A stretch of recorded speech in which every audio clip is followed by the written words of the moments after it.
کر وہ چاندی سی مٹی، وہ سونے سے کنکر، وہ چاندی سی مٹی نظر میں بسانے کو جی چاہتا ہے۔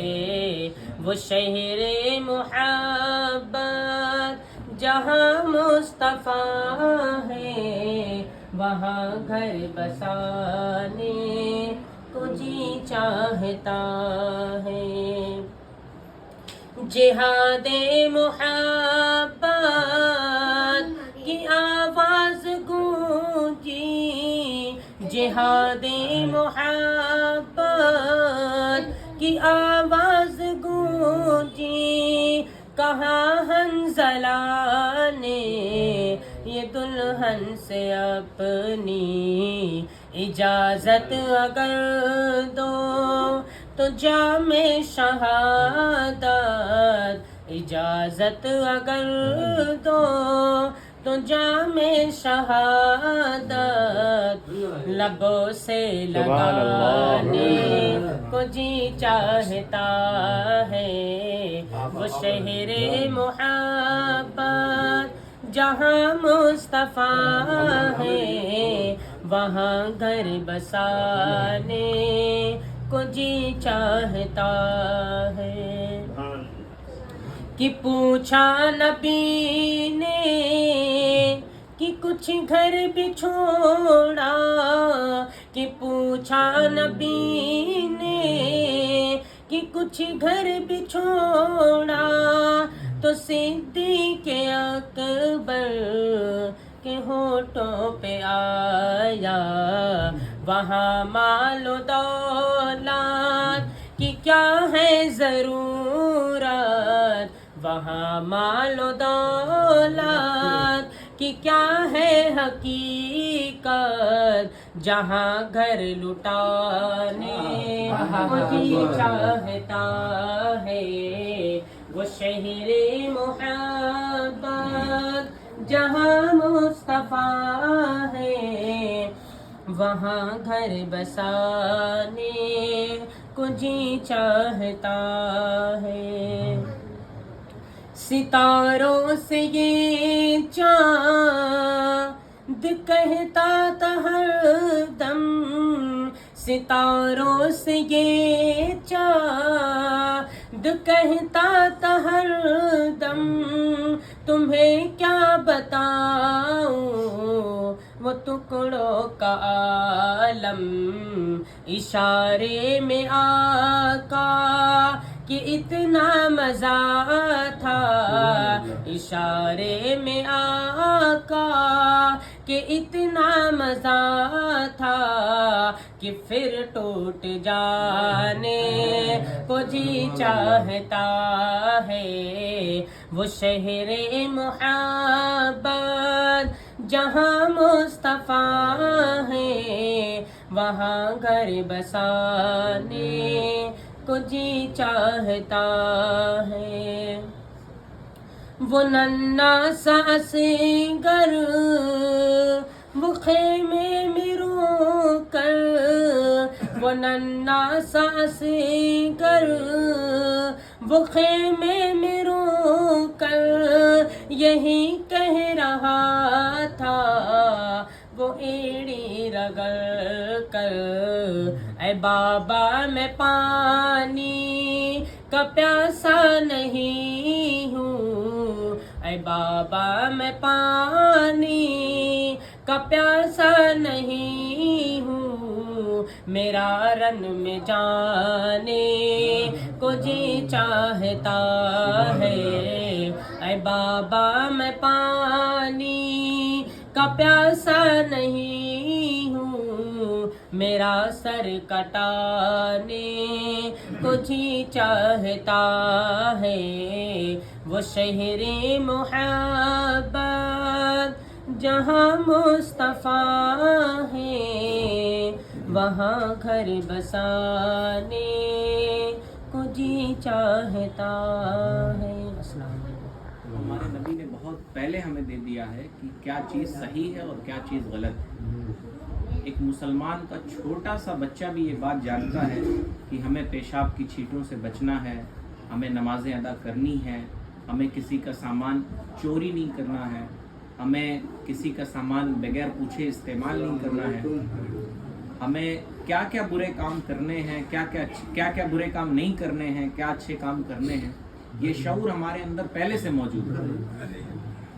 نبی علیہ الصلوۃ والسلام کی برکت ہے، یہ دین اسلام کی برکت ہے کہ آج بڑے بڑے پڑھے لکھے لوگ بڑی بڑی ڈگریاں لینے کے باوجود ان کے اندر جو غیرت اور جو شعور موجود نہیں ہوتا ہے تو مسلمانوں کے بچوں کے اندر بھی موجود ہے۔ آج ایک ٹرینڈ چلا ہوا ہے، آپ ذرا سا سوچیں اس کے بارے میں۔ آپ نے دیکھا ہوگا آپ کے گلی محلے علاقوں میں گریجویٹ چائے والی اور فلانے چائے والی، یہ چائے والی، یہ سب کھلتا رہتا ہے ہمارے وہاں۔ کوئی عام سی بات ہے، کوئی بری بات نہیں ہے، لیکن ہم اتنا زیادہ پڑھانے کے باوجود ہم انہیں ایک ہی ویژن دے پاتے ہیں۔ اتنی ڈگریاں ہونے کے باوجود وہ بچہ، وہ گریجویٹ یہی سیکھتا ہے کہ ہمیں بس پیسے کمانے ہیں، اور ہمیں کرنا کیا ہے، کس طرح سے کمانا ہے، کیسے کمانا ہے، کیا کر کے کمانا ہے، یہ سارا شعور یہ دنیا کی تعلیم اسے نہیں دے پاتی۔ لیکن یہ دین اسلام کی برکت ہے کہ سب جانتے ہیں کہ حرام پیسہ نہیں کمانا چاہیے، ہم سب جانتے ہیں، بتانے والی چیز نہیں ہے۔ ہمیں جھوٹ بول کے اپنی چیزیں نہیں بیچنی چاہیے، ہمیں زیادہ دام پہ کسی کو دھوکہ دے کر اپنے سامان نہیں بیچنے چاہیے۔ اور آپ کو بتائیں کہ یہی ایمانداری، بازار کی ایمانداری بہت امپورٹنٹ ہوتی ہے، کیونکہ اب تو لوگ مسلمانوں سے ایسے ہی دور رہتے ہیں، مولانا لوگ کو تو ایسے ہی ترچھی نگاہ سے دیکھا جاتا ہے، تو جو غیر مسلم ہیں وہ بازار والوں سے ہی ملتے ہیں، یعنی آپ سے ہی ملتے ہیں، اور آپ کو ہی دیکھ کے وہ اسلام کی طرف آتے ہیں۔ ہندوستان میں جو اسلام آیا ہے وہ کیرل کی سرزمین پہ سب سے پہلے آیا۔ کیرل میں سمندر ہیں اور عرب سے صحابہ اکرام، صحابہ کے دور میں ہی دین اسلام ہندوستان میں آ گیا تھا۔ یہ الگ بات ہے کہ بعد میں اس کی توسیع ہوئی، حضور غریب نواز نے کثیر تعداد میں لوگوں کو کلمہ پڑھایا۔ تو صحابہ جب کپڑا بیچنے آتے تھے وہاں پہ، تو جب ان کے پاس خریدار آتے تھے تو صحابہ ان سے کہتے تھے دیکھو میرے کپڑے میں یہ خرابی۔ ساری دنیا کے خریدار اپنا کپڑا الٹ کے رکھتے تھے کہ جو خرابی اسے چھپا لیں۔ آپ نے سیب دیکھا ہوگا، اسٹیکر لگا دیا جاتا ہے جہاں خراب ہوتا ہے۔ صحابہ کرام اپنی برائیاں جو کپڑے میں کمی ہوتی تھی اس کو اوپر ایسے دکھا کے رکھتے تھے کہ یہ دھوکہ نہ ہو۔